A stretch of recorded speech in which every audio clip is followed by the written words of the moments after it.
Okay, ठीक आहे बाळांनो. काल आपण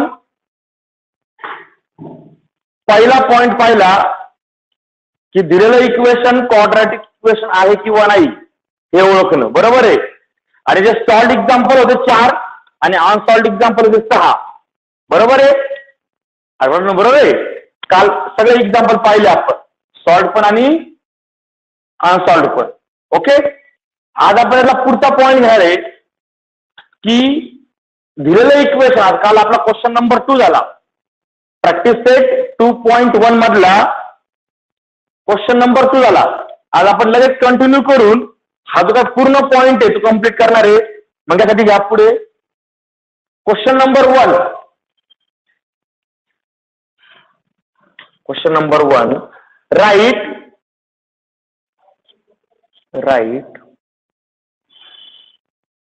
any two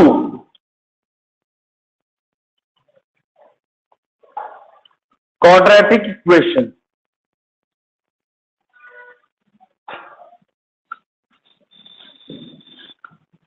write any two quadratic equation.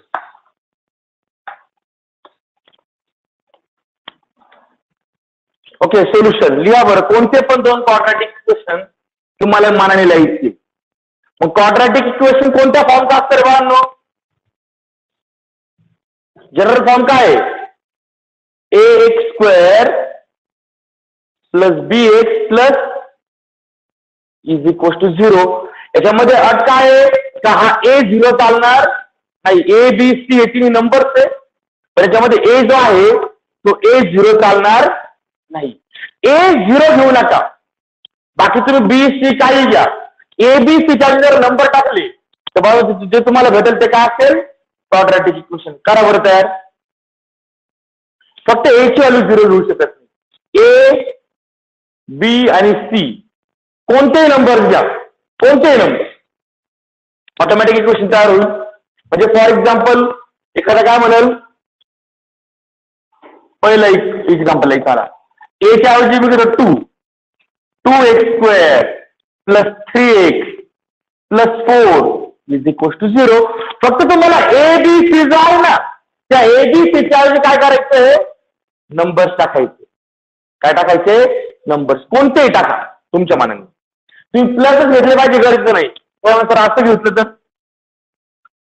-3x² + 2x + 3 = 0. कोणते घ्या. शक्यतो पहिली टर्म निगेटिव्ह घ्यायची नाही.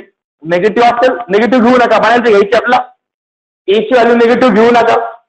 तिसरं त्यांनी 2 सांगितले, आपण 2 लिहिले आतापर्यंत. पुढे आणखी 4x² + 3x - 2 = 0. बरोबर आहे.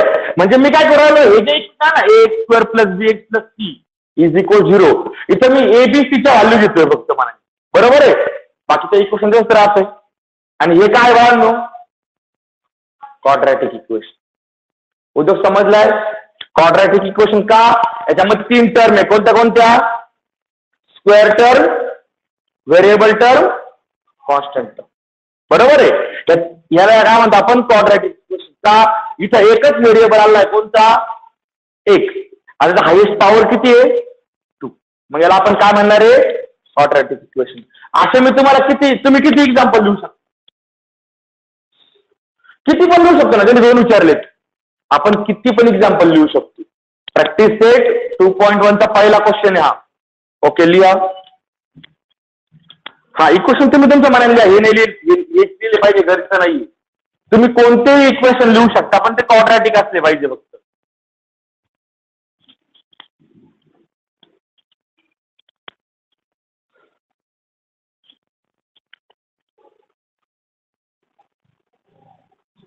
ओके, झालंय.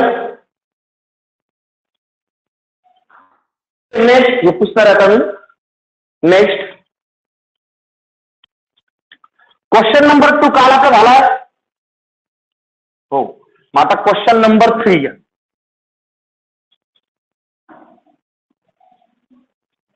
क्वेश्चन नंबर 2 काल आपला झालाय. मग आता क्वेश्चन नंबर 3 घ्या. Question number 3, Write the following equation.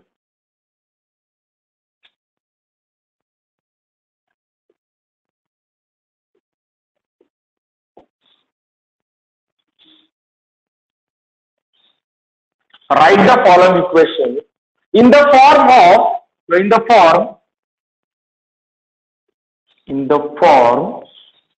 ax square plus bx plus c is equals to 0, comma, then write the values of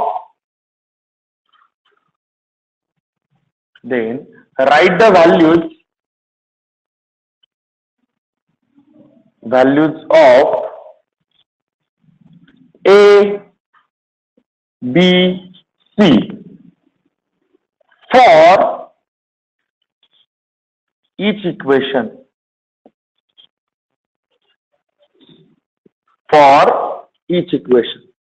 मतलब पहिला घ्या, फर्स्ट एक्झाम्पल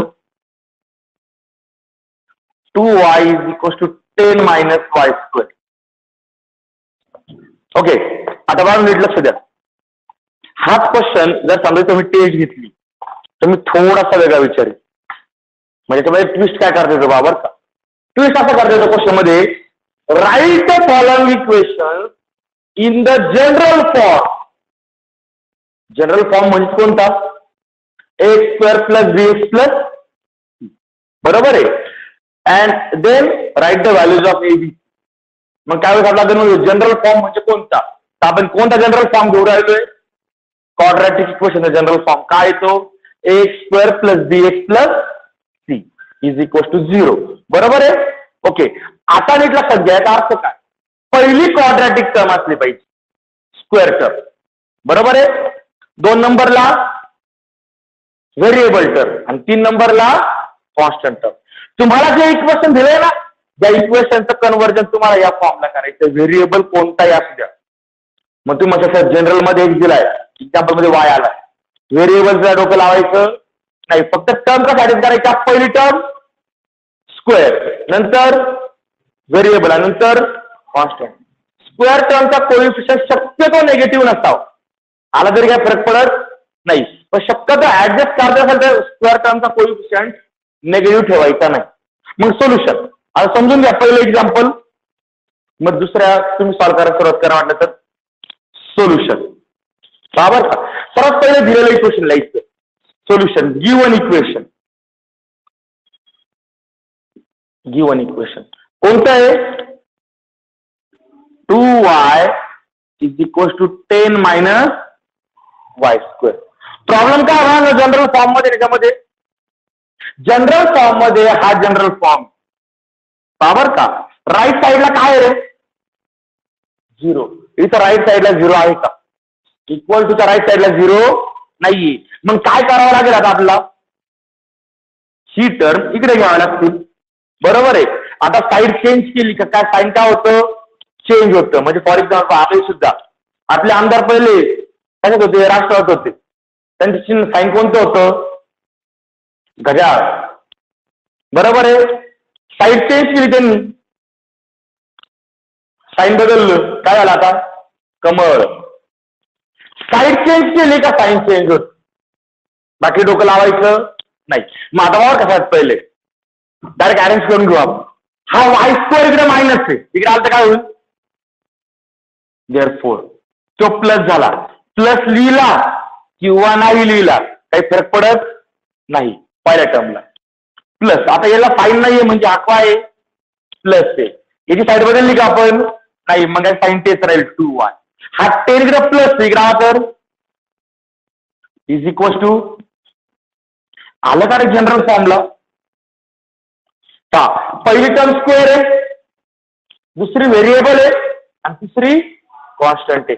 पहिल्या टर्म मध्ये व्हेरिएबलचा स्क्वेअर आहे, दुसऱ्या टर्म मध्ये फक्त व्हेरिएबल आहे, तिसऱ्या टर्म मध्ये व्हेरिएबलचा पॉवर नाहीये, काही व्हेरिएबलच नाहीये, बरोबर आहे. आता आलं का हे इक्वेशन जनरल फॉर्मला? मग याला कम्पेअर करायचं त्या जनरल इक्वेशन बरोबर. मग कम्पेअर विथ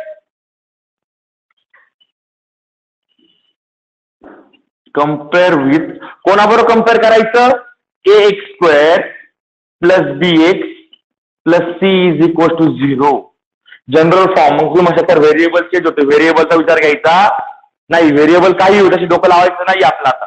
ओके, मग मला सांगा स्क्वेअर टर्मचा कोइफिशियंट म्हणजे इथे एक्स स्क्वेअरचा कोइफिशियंट वाय स्क्वेअरचा कोइफिशियंट, जेव्हा आपण कोइफिशियंट लिहित नाही तेव्हा किती असतो 1. मग इथे सांगा मला ए ची व्हॅल्यू किती आली, बी ची व्हॅल्यू किती आहे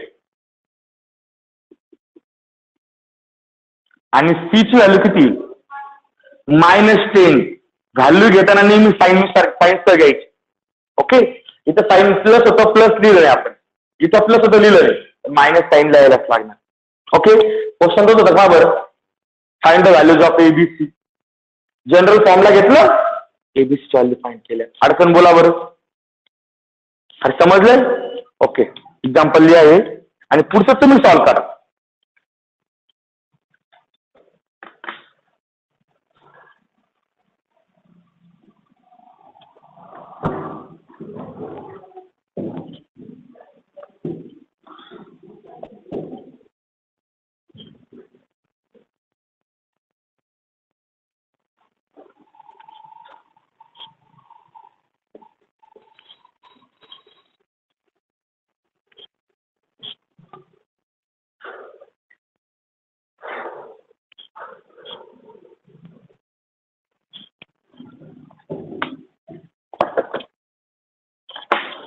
करा बरं सॉल्व. पहिल्याचा आन्सर लिहा, दुसरं सॉल्व करा.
ओके, झालं पहिलं एक्झाम्पल.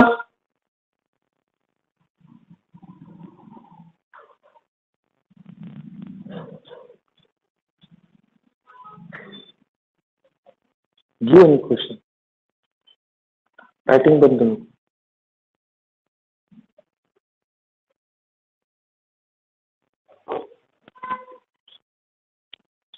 ओके, दुसरा डोकं लावा त्याला बरं. डोकं लावा म्हणजे तुम्ही दर्शना पेजला डोकं लावलं बरं का, लावलं एक्झाम्पलला डोकं, असं नका. सॉल्व करण्याचा प्रयत्न करा.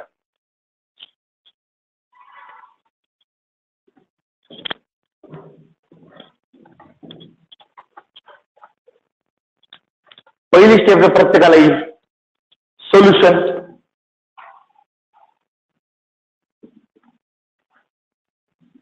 गिवन इक्वेशन काय,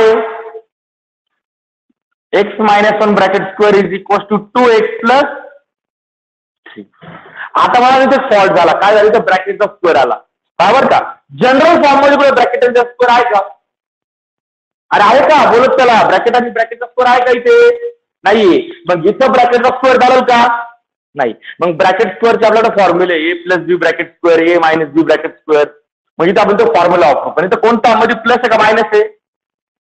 मग मी x ला a म्हणतो आणि 1 ला b म्हणतो, म्हणजे कोणता फॉर्म्युला वापरावा मला इथे, a - b ब्रॅकेट स्क्वेअर. मग आता इथं मी लिहितो वाटलं पहिले रिझनिंग मध्ये, वी हॅव कोणता फॉर्म्युला आपल्याकडे, a - b ब्रॅकेट स्क्वेअर. काय फॉर्म्युला, a स्क्वेअर, पहिल्याचा स्क्वेअर करायचा, इथं मध्ये मायनस आहे मग -2ab + b स्क्वेअर. बरोबर आहे. जर इथे प्लस असतो तर इथे प्लस आला, बरोबर आहे. ओके, माझा हा फॉर्म्युला आपण इथे वापरूया. सर्वात पहिले ए म्हणजे कोण आहे, एक्स. मग त्या एक्सचा घेतला मी स्क्वेअर, ए स्क्वेअर मायनस 2ab ना, मग 2 इंटू ए म्हणजे एक्स, बी म्हणजे 1 प्लस बीचा square is equal to 2x plus 3. Left साइडला फक्त हा फॉर्म्युला वापरला, a square minus 2ab plus b square. A म्हणजे आपल्याकडे एक्स होता आणि बी म्हणजे 1 होता. आता आपण सिम्प्लिफाय करू. देअरफॉर हा झाला एक्स स्क्वेअर मायनस 1 ने मल्टिप्लाय फरक पडत नाही, मायनस 2x प्लस 1 चा स्क्वेअर 1. आणि बाळांनो ह्या राईट साइडला आपला 0 पाहिजे, म्हणजे दोन्ही इकडे घेऊन येऊ. काय होईल, तो 2x प्लस आहे इकडे आल्यावरती 3 प्लस नंतर. ओके. आता बाबा कशात पहिले एक्स स्क्वेअरची टर्म एकच, पण एक्सच्या 2 टर्म -2x बरोबर आहे.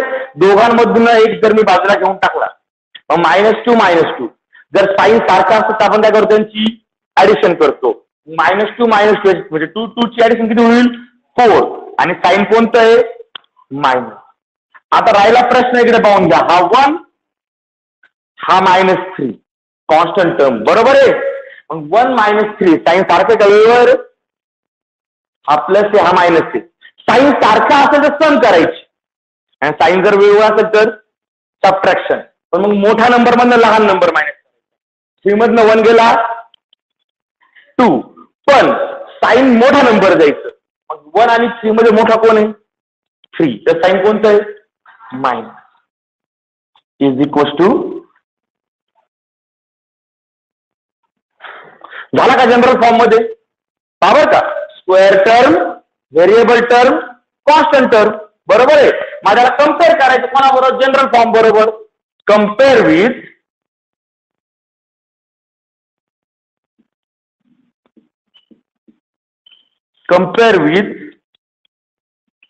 ax square plus bx plus c is equal to 0. Therefore a ची व्हॅल्यू किती येईल रे बाळांनो, इथे स्क्वेअर टर्मचा कोइफिशियंट काहीच नाही म्हणजे किती आहे 1. नंतर बी म्हणजे व्हेरिएबल टर्मचा कोइफिशियंट किती तो 4, पण साइन कोणतं आहे मायनस. आणि कॉन्स्टंट टर्म सी ती किती आहे. झाला आन्सर. काय अडचण होती एक्झाम्पल मध्ये.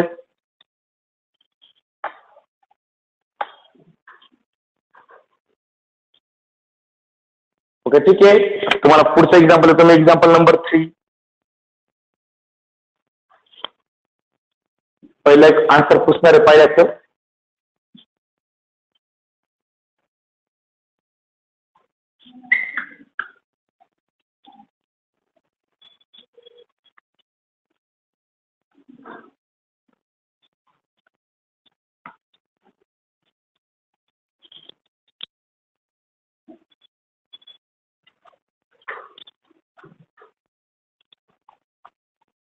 Example number 3.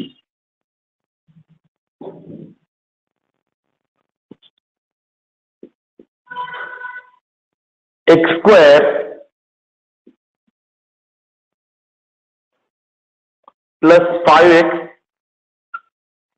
is equals to minus into bracket 3 minus x.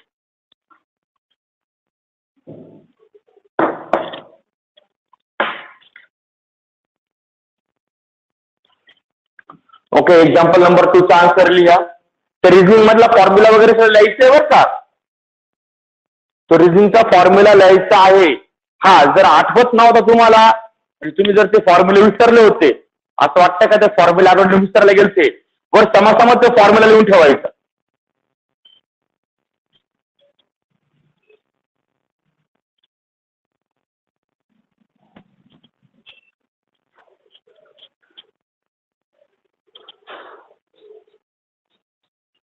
x square plus 5x is equals to minus into bracket 3 minus x.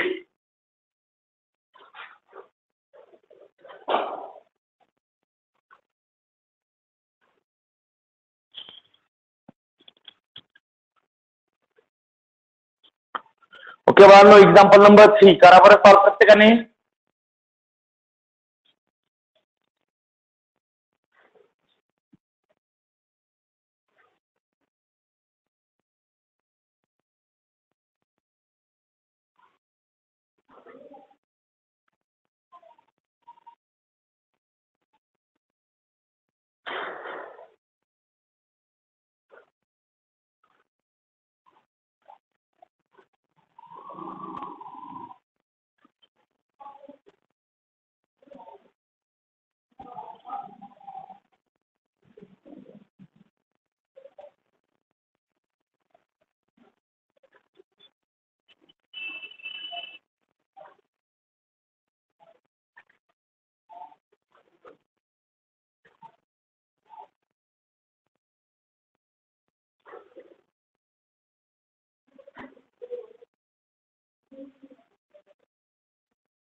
झालं तिसरं.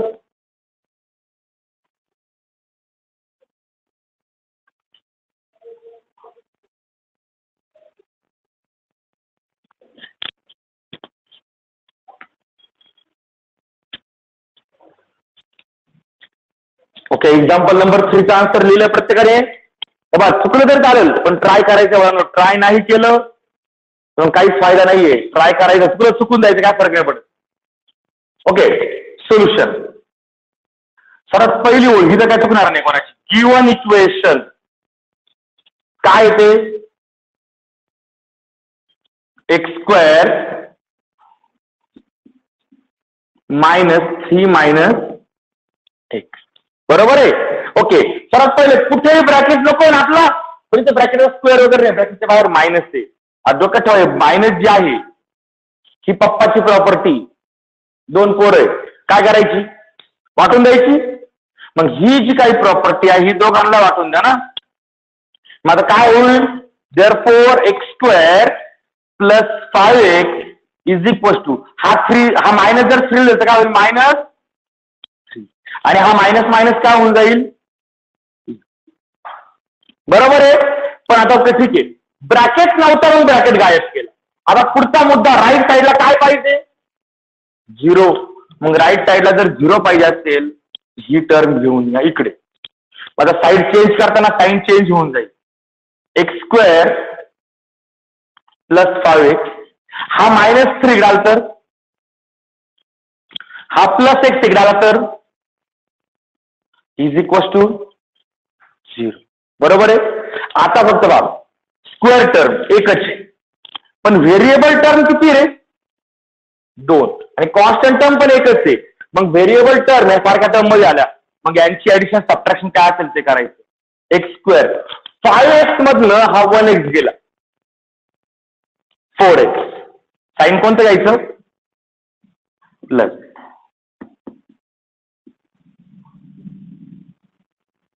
बरोबर आहे. याला तुमच्या जनरल फॉर्म मध्ये कम्पेअर विथ, कोणावर कम्पेअर करायचं? Compare with x² + bx + c = 0. इथे x² चा कोएफिशियंट काहीच नाहीये म्हणजे 1 आहे. म्हणजे a ची व्हॅल्यू किती आली बाळांनो?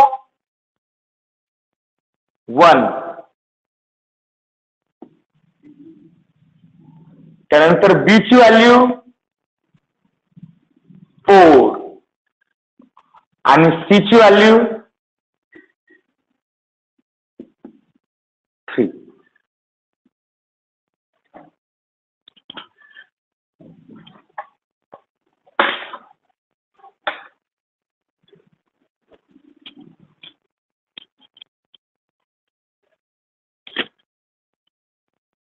ओके, याचा आन्सर लिहा आणि नेक्स्ट एक्झाम्पल घ्या. Example number 4.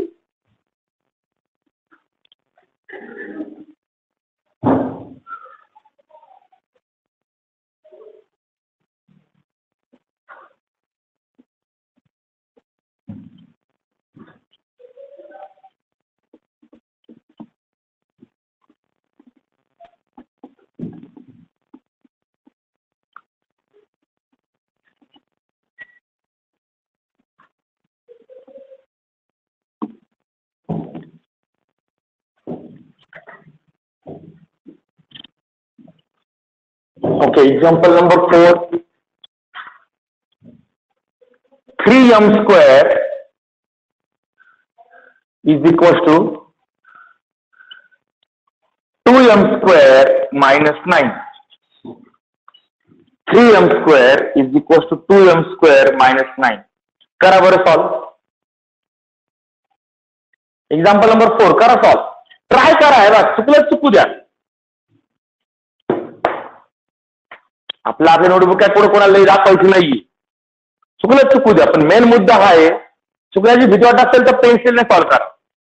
पण डोक्यात ठेवा, जोपर्यंत तुम्ही स्वतः सॉल्व करायचा प्रयत्न करणार नाहीये तोपर्यंत एक्झाम्पल येणार नाही. तुम्ही फक्त माझं पाहून लिहिलं तर हे एक्झाम्पल समजल, पण एक्झामला हे जर स्वतःला येत असेल तर तुम्हाला स्वतः लिहून पाहावं लागणार आहे. बरोबर आहे ना? ओके, ट्राय करा बरं, काय होईल ते होईल. चुकलं तरी आहे ना, मी लगेच आपण चेक करून घेऊ.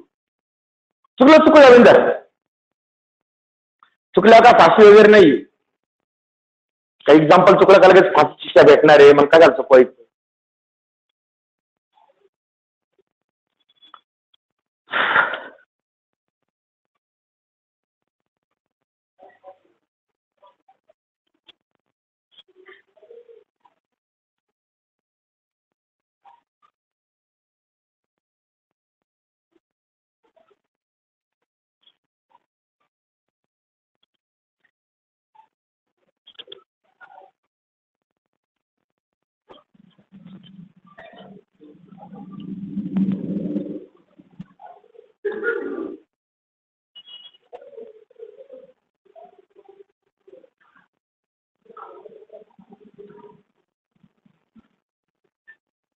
Square term, variable term, constant term. घाबरू नका, बिनधास्त ट्राय करा. ओके, सगळ्यात पहिले सोल्युशन. गिव्हन इक्वेशन लिहिलं प्रत्येकाने. काय इक्वेशन होतं? 3m² is equal to 2m² - 9. आता होतं काय माहिती का, तुम्हाला मॅथ न येण्याचं महत्वाचं कारण आहे तुम्ही मॅथला घाबरतात, खूप घाबरता. तिची भीती ही पहिले मनातली घालवायची. मॅथला घाबरायचं नाही, खूप सोपा सब्जेक्ट आहे. 4 ऑपरेशन आहे, ऍडिशन, सबट्रॅक्शन, मल्टिप्लिकेशन, डिव्हिजन, आणि 10 नंबर आहे 0 to 9. काय वेगळं मॅथ्स मध्ये? काही वेगळं आहे का? नाही. फक्त कोण कधी करायचा, कुठे लिहायचा हे महत्वाचं जमलं पाहिजे फक्त. बरोबर का? त्यात पहिला मुद्दा आहे. मला हे जनरल फॉर्मला आणायचंय. काय करावं लागेल? तुम्ही आन्सर मागणार, काय करावं लागणार? राईट साईडला 0 पाहिजे, बरोबर आहे ना? कोणाला माहिती नाही, पण राईट साईडला जर 0 पाहिजे असेल तर मला ही टर्म इकडे घेऊन जावं लागणार. सुक्का बरोबर? तुम्हाला हेच करा वाटलं होतं ना? अरे हेच करा वाटलं होतं का? मग केलं का नाही? कारण तुम्ही घाबरता. 3m² साईड चेंजला साईन चेंज होईल. हा मायनस, हा प्लस, हा काय होईल? Minus plus. पण बाळांनो एक घोळ झाला, स्क्वेअर टर्म दोनदा आली, म्हणजे सिमिलर टर्म झाली ना. मग या दोघांमध्ये जर मी m² बाहेर घेतला तर 3 - 2 1. तो लिहिला तरी चालेल, नाही लिहिलं तरी चालेल. +9 इज इक्वल टू 0. पण एक घोळ झाला. काय घोळ झाला? स्क्वेअर टर्म आली. ही कोणती टर्म आहे? ही व्हेरिएबल टर्म आहे, कॉन्स्टंट टर्म आहे. मग कोणती टर्म गायब आहे? मग जी नाही आहे ती 0 ने ऍडजस्ट करा. म्हणजे 1m² + 0m + 9. कारण की 9 ही कॉन्स्टंट टर्म होती. m ची टर्म गायब होती ना. m² आल्यानंतर m पाहिजे ना, तर कॉन्स्टंट पाहिजे. मग m ची टर्म गायब होती, तिला किती ऍडजस्ट केलं? 0 ने. बरोबर ना? मग ओके, आला का जनरल फॉर्म? मग compare with ax² + bx + c is equal to 0. मग देअरफॉर a ची व्हॅल्यू किती येईल? 1. b ची व्हॅल्यू किती येईल? आणि c ची व्हॅल्यू किती येईल?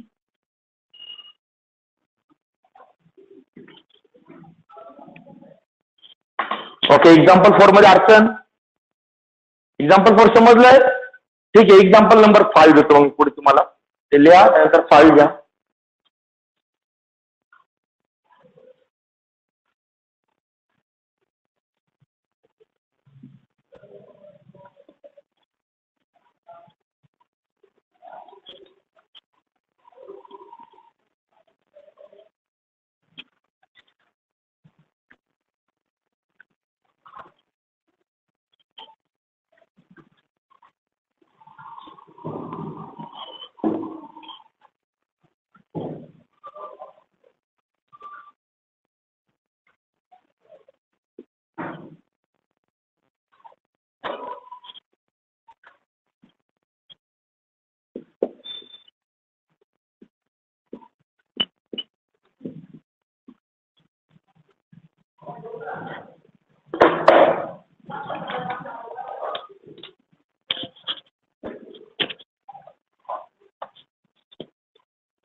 एक्झाम्पल नंबर 4 झाल्यानंतर एक्झाम्पल नंबर 5 सॉल्व्ह करायचंय.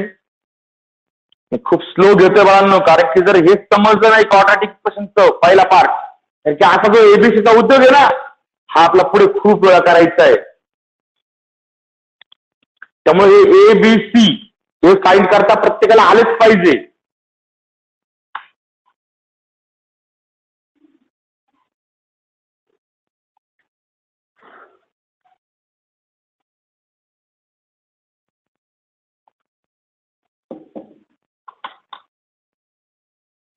त्याच्यावर पुढे भरपूर मोठा पार्ट या चॅप्टरचा.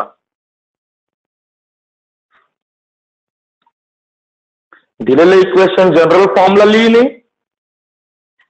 नंतर ते कम्पेअर करणे हे प्रत्येकाला जमलंच पाहिजे. आपलं एक लेक्चर जरी याला गेलं तरी काय फरक पडणार नाहीये.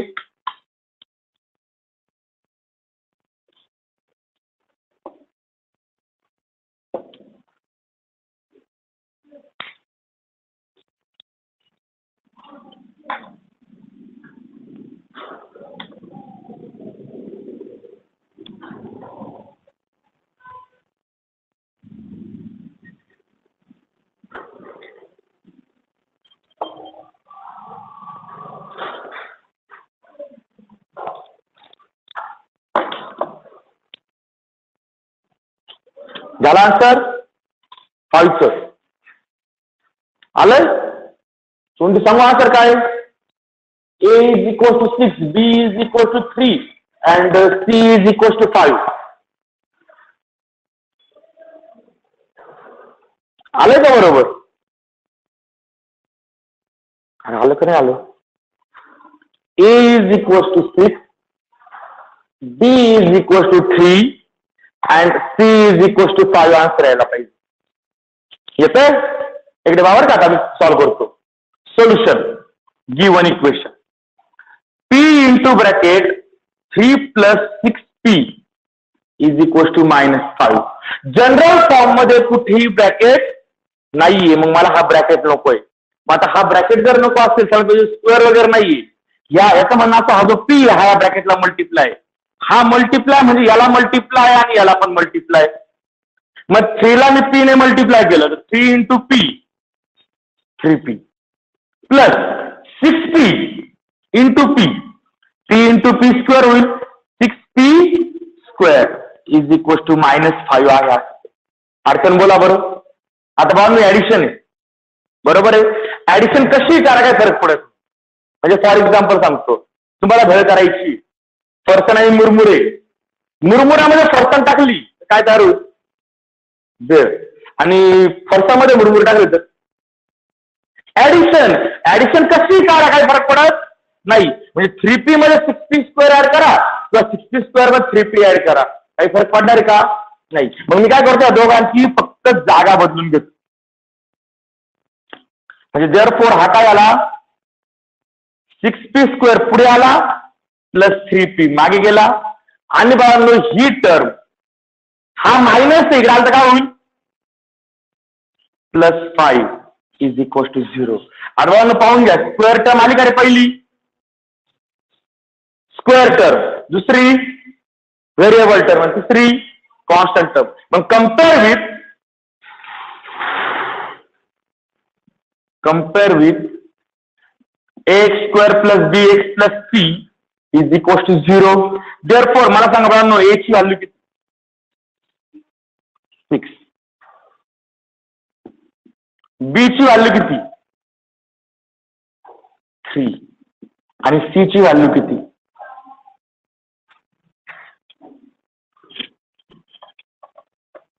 अडचण बोला बरं. एक्झाम्पल मध्ये example समजलंय.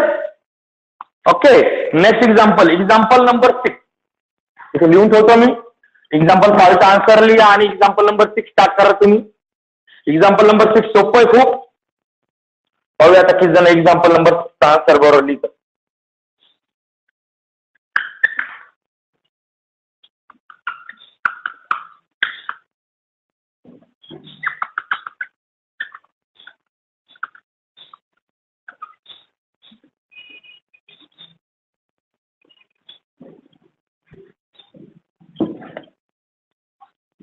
example number 6, x square minus 9 is equals to 13.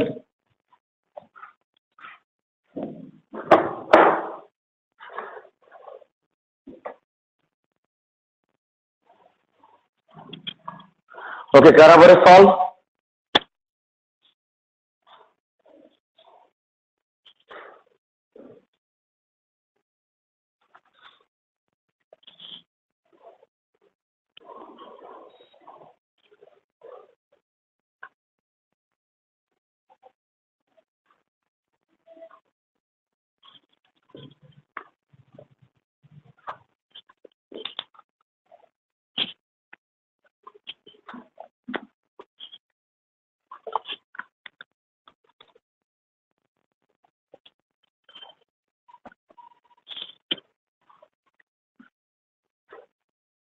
Solve करायचा प्रयत्न करा. चुकलं चुकू द्या, काय फरक पडत नाही चुकल्याने.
एक्स कुठे आहे?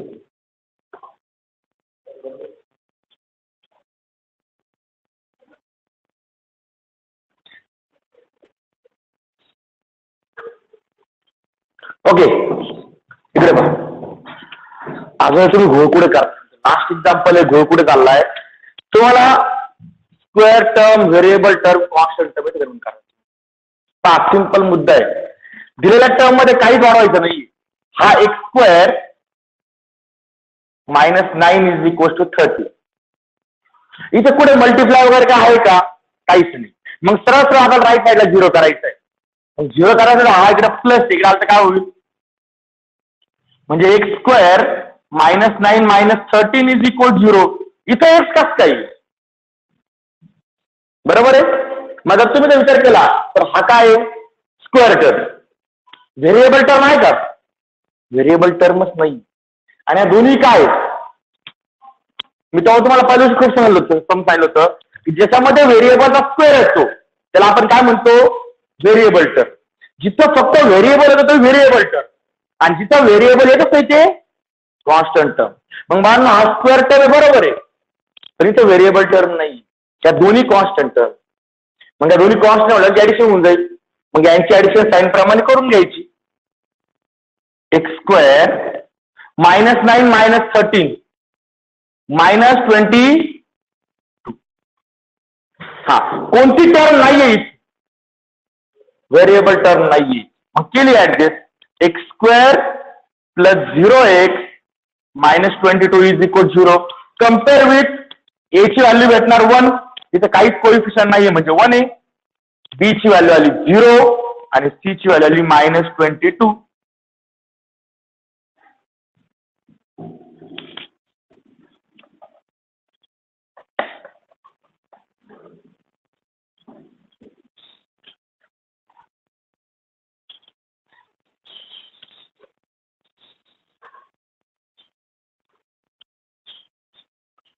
अडचण बोला बरं.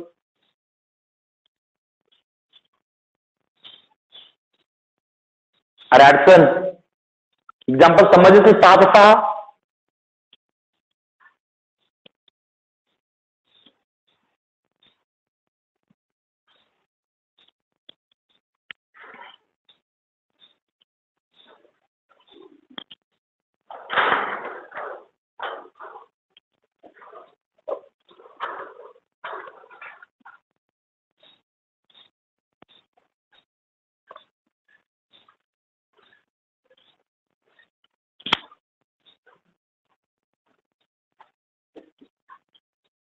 झालं क्वेश्चन नंबर 6, एक्झाम्पल नंबर 6 झाला.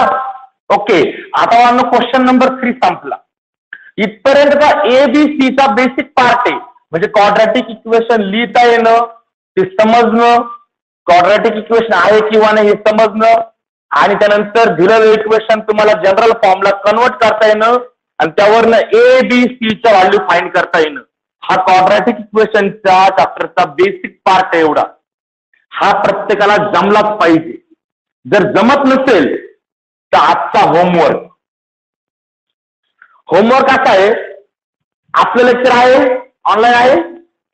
घरी गेल्यानंतर काय करायचं की ऑनलाईन लेक्चर कोणतं, कालचं आणि आजचं.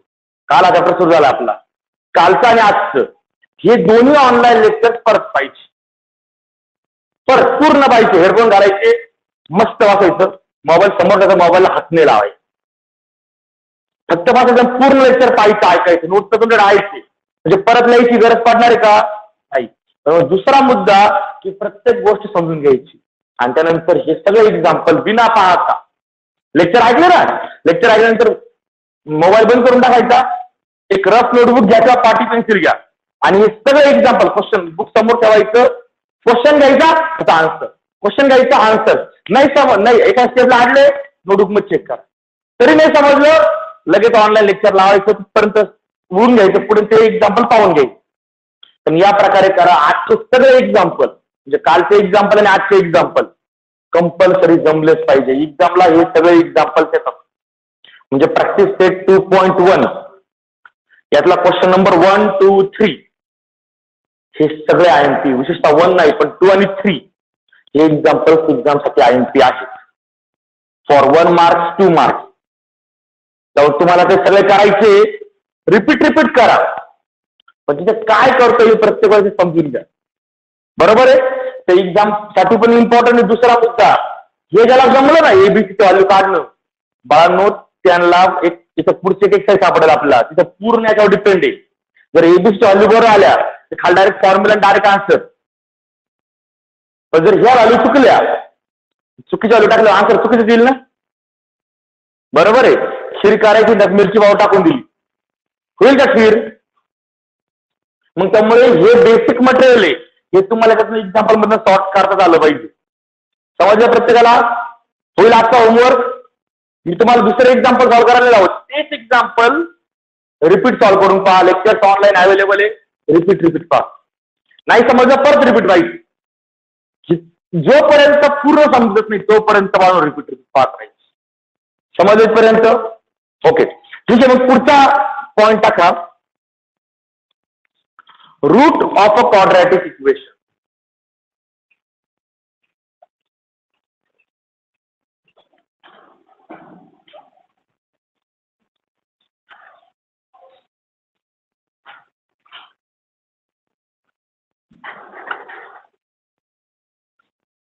Route of a quadratic equation. आता बाळांनो, root of the quadratic equation. कोणी म्हणत सर सायन्स कुठून आलं, मुळे कुठं आणली तुम्ही इथे मॅथ मध्ये? रूटचा अर्थ, शब्दशः अर्थ मूळ होतो, पण याचा अर्थ असा आहे, root of the quadratic equation म्हणजे काय? तर हे जे काही इक्वेशन आपल्याकडे आहे क्वाड्रॅटिक इक्वेशन, यामध्ये एक काय व्हेरिएबल आहे. बरोबर आहे. हे व्हेरिएबलची व्हॅल्यू काय घेतली म्हणजे हे इक्वेशन सॅटिस्फाय होतं, त्या व्हॅल्यूला आपण म्हणतो रूट. जगातलं कोणतंही इक्वेशन, जनरल डेफिनेशन सांगू राहिलो तुम्हाला, तुमच्या बुक मधली नाही, जगातल्या कोणत्याही इक्वेशनला अशी व्हेरिएबलची व्हॅल्यू घेतली का जिने इक्वेशन सॅटिस्फाय होतं. इक्वेशन सॅटिस्फाय होणं म्हणजे काय? जर ती व्हॅल्यू आपण लेफ्ट साइड टाकली ना, तर आन्सर बरोबर केवढं आलं पाहिजे? राईट साइड एवढं आलं पाहिजे. त्याला म्हणतो आपण इक्वेशन सॅटिस्फाय होणं. म्हणजे इथं मी एक्स व्हॅल्यू घेणार काहीतरी, जर ती व्हॅल्यू जर पुट केली तर काय होऊ राहिलंय? तर लेफ्ट साइड मध्ये व्हॅल्यू पुट केली का आन्सर राईट साइड एवढं येऊ राहील नाही.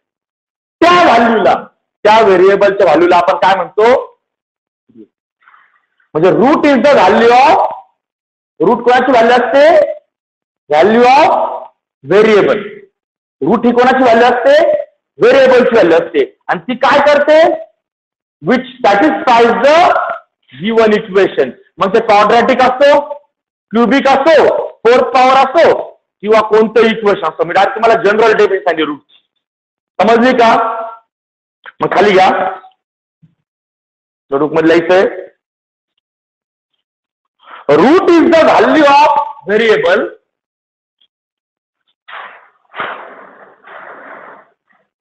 root is the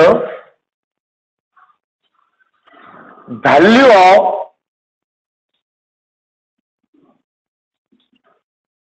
variable which satisfy the given equation,